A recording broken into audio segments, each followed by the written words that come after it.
So I'm here today with Andy Hicks from Hicks Family Martial Arts, and we're just really looking to find out a bit more about your journey in martial arts. How did it all start?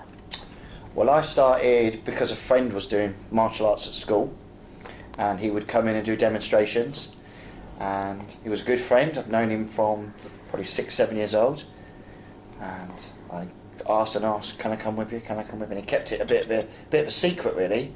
Martial arts wasn't huge in those days. And we stayed friends, and then kept asking, and it wasn't until I was about 15, 16 that he eventually took me along to one of his classes. And from there, I was really hooked straight away, I would say. I went in, it was Lao Gar Kung Fu, which was very popular back in the days. We had a really good instructor. It was traditional Lao Gar Kung Fu, but with sports sparring karate on the side. Now I got to green belt, and unfortunately the club stopped. And then one of the higher belts, one of the black belts, decided 6 months later he was going to open his own club, CLIFTON, FINDLEY. So I went along to his club, and then from there it went from once a week, twice a week, 3 times a week, 4 times a week. And the more classes he did, the more classes I went to. And then we started competing. And as I was there more and more, I started taking a bit more of an active role in warm-ups, helping with the younger children. And then before I knew it, I was taking the warm-ups a bit more regular. I was taking people to the side of the classes. And then, before too long, I decided I wanted to be an instructor. So then I started working towards my black belt.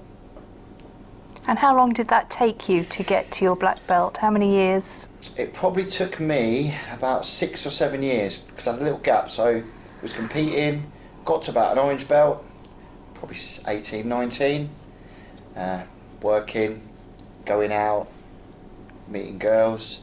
So I had a bit of a break, and then a couple of years later came back, and then once I got to the green belt again, I decided that was it, black belt and beyond, and from there on just kept going.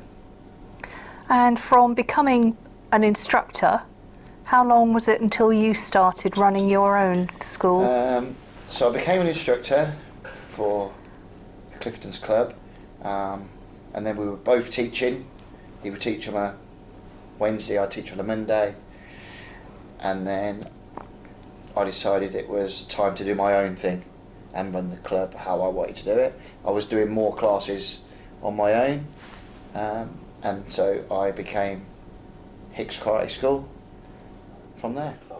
Well, I was already full-time, really, but I was still working full-time. So you were working during the day in another job and doing evenings teaching the martial arts? So we started off on teaching 2 or 3 classes a week. We had one adults class, one children's class.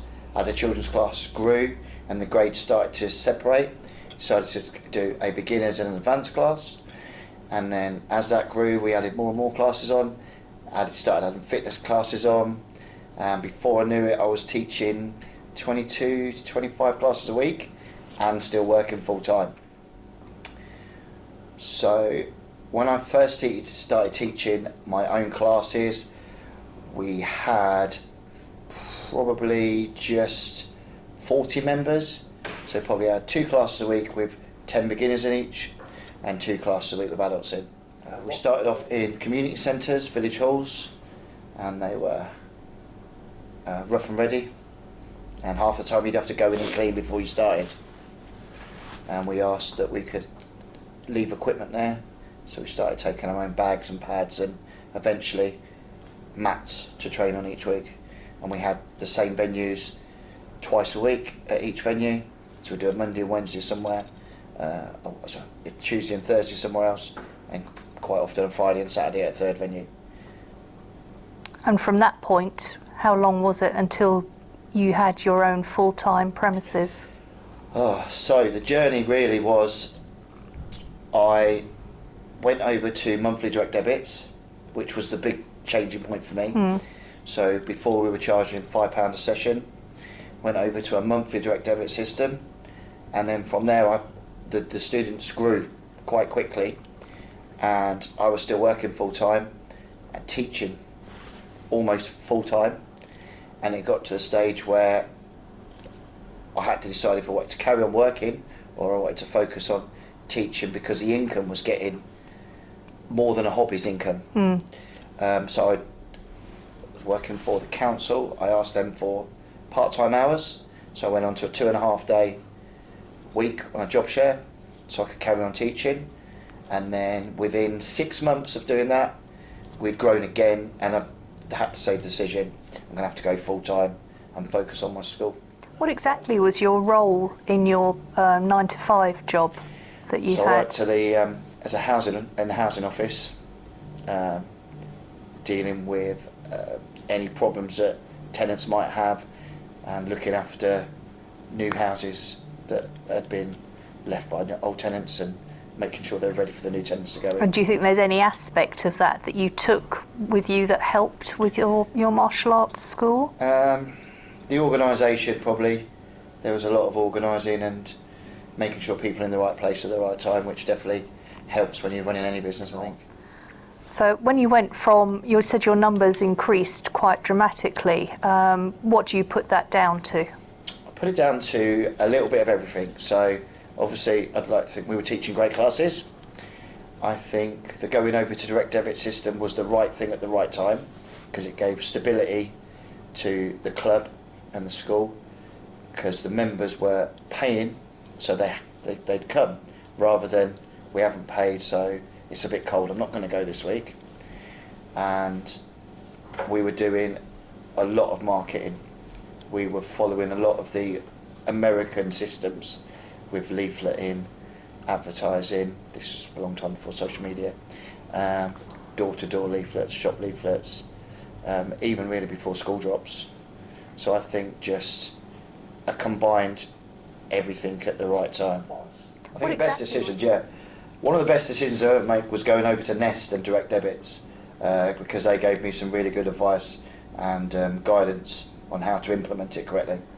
And do you find you also made use of their management systems that they have? I use their management system all the time, yeah. We have we scan students in with their system. We track everything, so we know exactly who's trained, who's not trained, and if they've not trained for a week, why they haven't trained, we can give them a call. And these are all down to the systems that Nest implement. And the biggest thing with this, of course, is not just having the system, but using it. Yeah, I mean, it's like everything. It's great having something, but if you don't use it, it's wasted. So you made the move from a rented premises on a weekly basis to a full-time premises. You tell me a little bit about that journey.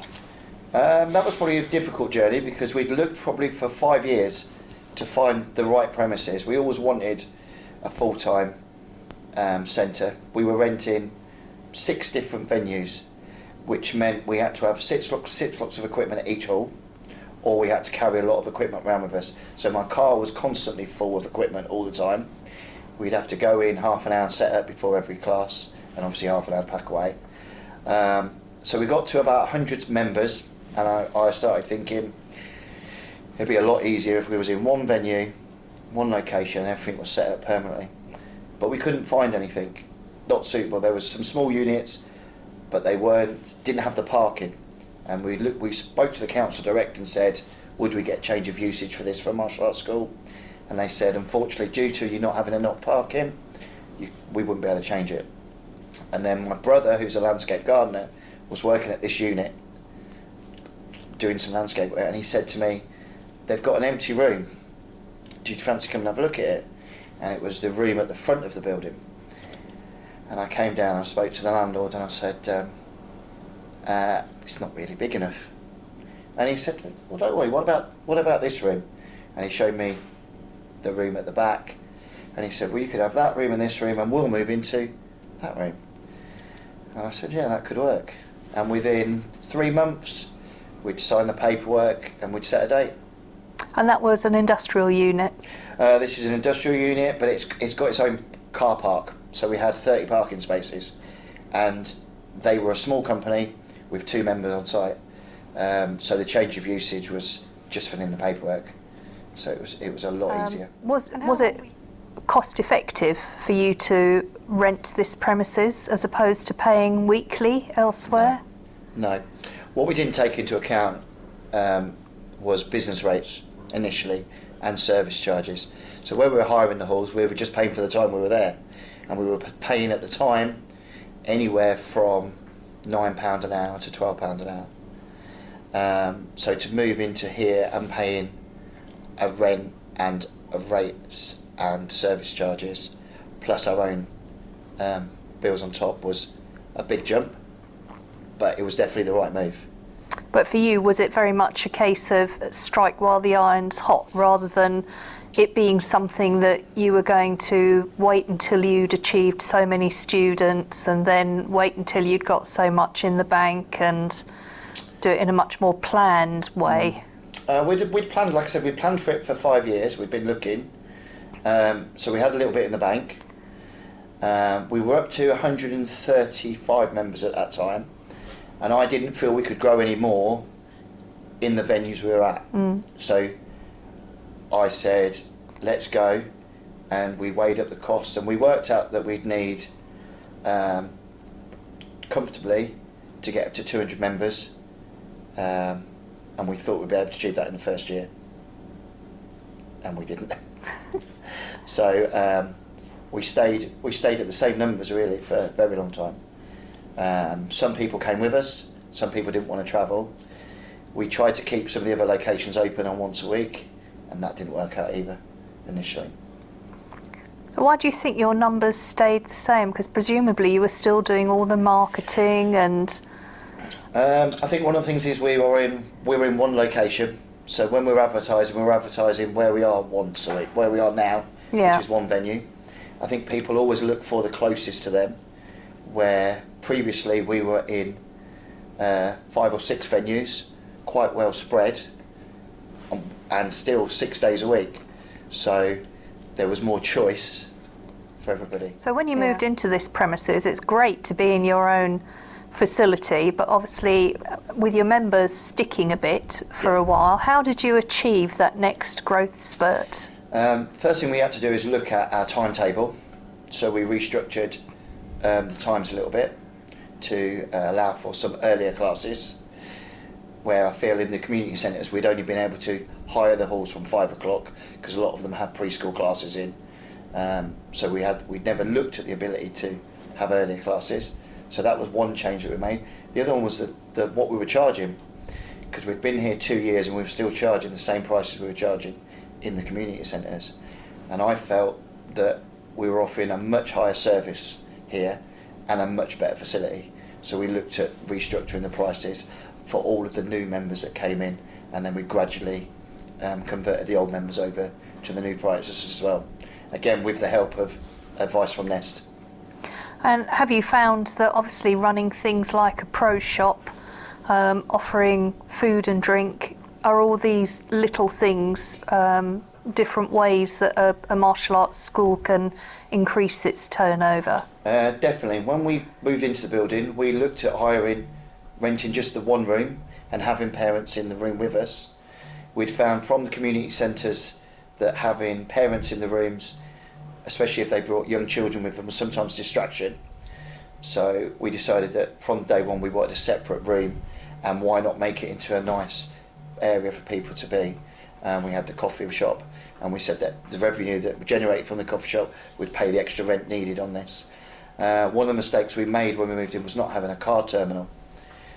So people would come and look at equipment but didn't have cash to pay for it, and then would go away and quite often order off the internet, when since having the card terminal they buy straight away. So you would say that is worth the money that they charge you? Yeah, card terminal machines prices are a lot cheaper than they were when we initially moved in. They used to be about £35 a month, and now they just charge you a flat rate and a small commission. It was something I wish we'd done from day one, definitely. And we've just expanded on all of our pro shop stuff every time, just that's where the sales are. So with your numbers rising. What do you think was the strategy behind that caused them to increase again? I think it's a lot of marketing groups and joining lots of online discussions and groups like Gordon Bertram and people like that. So focusing on Facebook advertising, direct marketing, school drops, and adding new programs on. So we joined Hyper Pro and Hyper Fight Club, which are specific sparring and creative cat classes, and they've obviously increased the retention because people are doing those sort of classes well after black belt, and I think that's definitely helped. And do you think it helps that the fact that now you're in your own premises, that you can offer a wider range of classes, which offers more interest to members, that they're not just doing one focused thing? Yeah, I think because we're not just doing our children's karate, our adults karate, we could do a family session, we can do fitness classes in the mornings, in the daytime, we can do more fitness classes, in between classes for parents. It definitely adds value to the business. So just before COVID hit, what level were your numbers at? We'd had quite a successful 12 months before that. We'd gone from the 130 up to about 150, and then within 12 months we were working really hard on Facebook advertising, working with a lot of the different groups about what marketing works, what doesn't work, and we'd gone up to 201. So we were really proud of getting to that 200 mark that we'd set ourselves 6 years ago. And then COVID hit and we lost quite a lot on the first lockdown. And what strategies have you put into place to try and encourage those members that may have left to come back? So we've emailed and texted every member first of all, and we are now calling everybody personally. Again, advice from the groups that we spoke to at the weekend that people prefer the one-to-one talking, especially as they've probably not seen anybody for a long time. And we're having a much better response from phoning people direct, and that yes, they do want to come back. And did you, whilst COVID was on, I know that I could see that you've run Zoom classes. Have you done anything else to try and encourage your community to stick together? Yeah, we've done lots of free workshops for people to come and try, and we've done some charity events where Miss Hickman's done some sponsored biking and a 24-hour walking in her garden, which have been good morale and got good response from everybody in the local community.